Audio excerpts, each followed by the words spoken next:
Good morning. Happy Saturday morning. Some of y'all still asleep. My little one does not allow that right now. So we up, kicking it, enjoying the sunshine. What's up? What's up? Hey, what up, girl? All right, y'all. This is day 4 of the book launch experience. Welcome back. Thank you for being here with me. Thank you for indulging me every day. And I really appreciate your feedback that's been coming in. You guys have been sending me the most beautiful messages and private reviews and personal stories. And it is really touching my heart to hear that the information in this book has affected you in some way, is helping you think about things in a different way. Like, I'm so full, y'all. I am so full. So thank you for sharing with me. I appreciate that you trust me that much. So day 4, this is the last day of these types of lives. Okay, we have one more day tomorrow where I'm going to have the in-person launch, and I'll let you in for a few minutes on that launch, and that's when I'll announce the winners, right? So let's run back our game prizes. It's not a game, but the prizes you can win if you show up, say hello, say something, and share this video every day. Even if you're late, you don't have to be live. If you watch the replay, say something, share the video, okay? And you'll be entered to win one of 3 prizes: a signed copy of my book, a $25 Amazon gift card, or a $25 Starbucks gift card, okay? So you want your coffee or just a little extra, in your Amazon account, because Christmas is here in a second. Speaking of Christmas, or whatever holiday you celebrate, if you're thinking of giving a gift to somebody and they enjoy reading and you think they can benefit, get them a copy of this book, y'all. Get them a copy now. It's not for everybody, so don't just try to give it out willy-nilly to everybody. The purpose of sharing this is to help enrich somebody's life. It's to help somebody make some different decisions. So if you think they can benefit, grab a copy, give it to a friend, okay? Share it with somebody. Share it with another woman, a man who has to deal with women. That's all of you. Let's get going. My baby here in the background with us. So y'all listen. Shout out, as always, to my beautiful, wonderful sponsors: Jones Global Solution, Hopkins International Corp, Creative Corner, K&J Foundation, and LZ Incorporated. I love you all. I appreciate you so much for supporting me and supporting the self-mothering effect.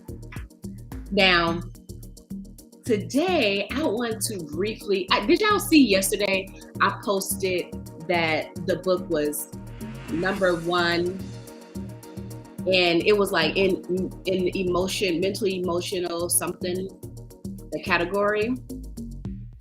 And my friend pointed it out to me, and I just went, oh. But then I looked at all the other rankings. Now, if you don't know anything about Amazon rankings, like when you first get on Amazon, you're like all like ranked 999,000 out of the millions of people and books on Amazon, right? So that was the case for me too. And I didn't pay attention to the rankings beyond that until somebody else pointed it out. But then I looked down the line and I went, parenting and emotions with depression, and the other one was narcissistic abuse, and it was ranking like in the 40s, 27. I just went, this is incredible, because what it tells me, along with your actual personal responses, what it's telling me is that people need this information and realize that they need this information. There's a gap somewhere, right? There's an unmet need. We have been through so much. And remember, I put all 3 of them: childhood trauma, narcissistic abuse, and codependency.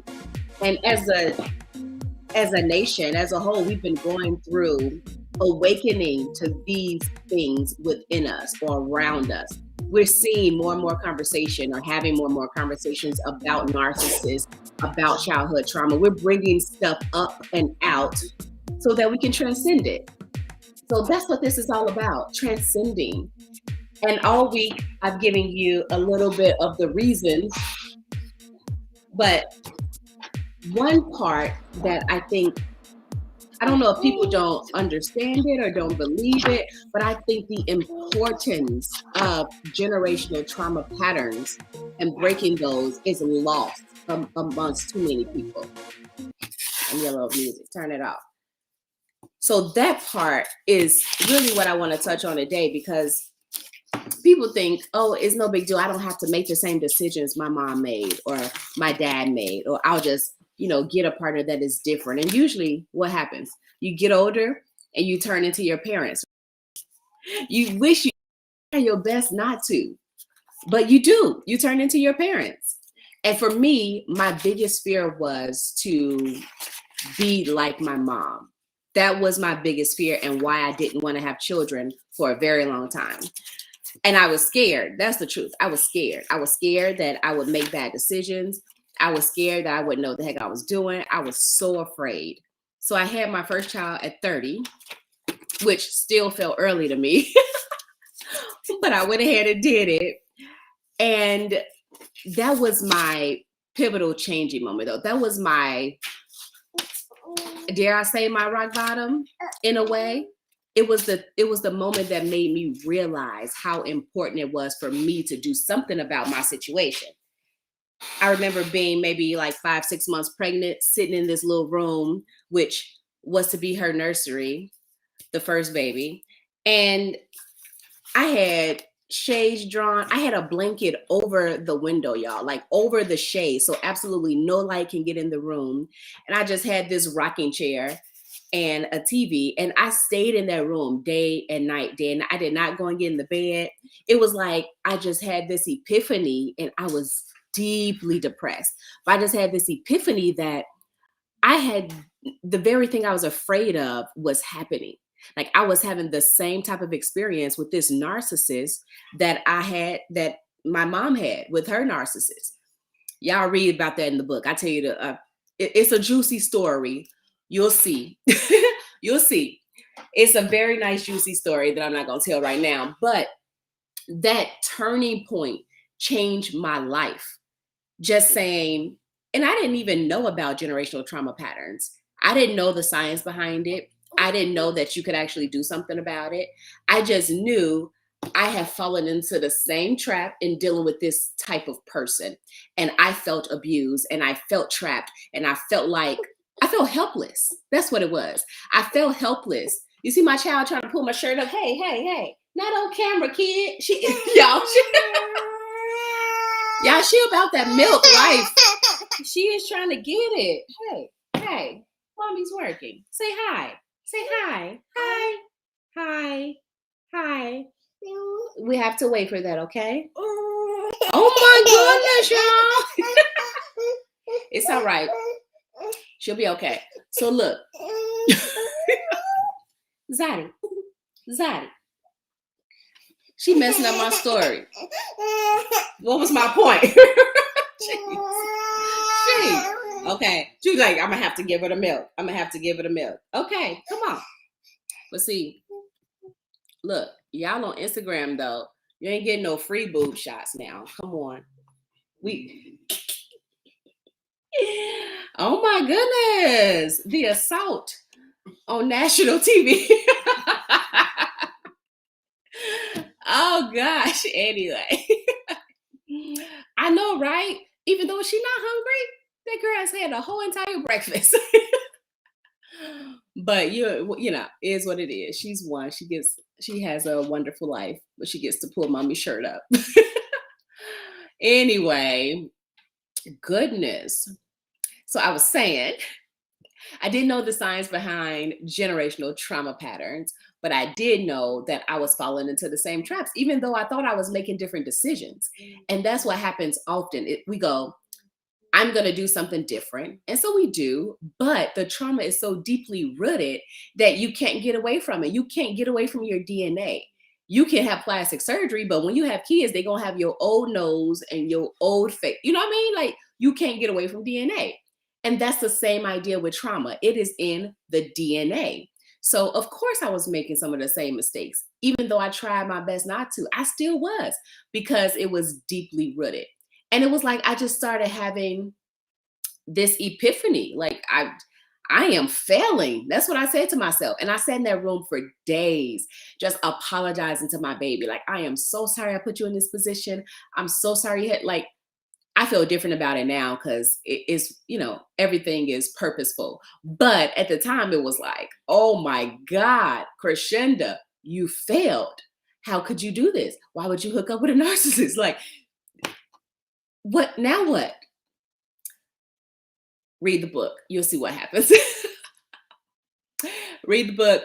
But listen, the importance of breaking generational trauma, it is as serious as, dare I say it, treating your cancer.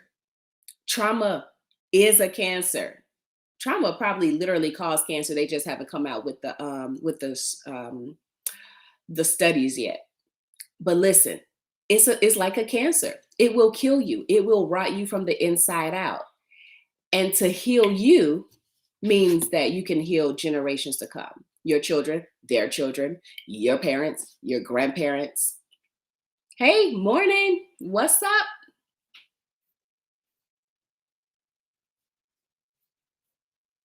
That's what it is, y'all. That's why for it, like, oh, I know there's something. I can't put my on it. I know there's something I need. I know that I need to make a change in this area of my life, or I want this area to feel different. I really want this to feel different. I really want to have a better relationship with my children, with my spouse, with my parents. I really want, and we don't call it trauma. We have a lot of different names for it, right? We just say, oh, that's my cultural stuff. My mama was crazy. That's just a thing. That's just her. It's no big deal. I'll torture my kids the way I was tortured. We don't say that, but we do that, right? And so the idea is, it doesn't matter what you call it. You just have to know that it is as important as healing your diabetes. I'm just saying, don't get your leg cut off. Do something about it.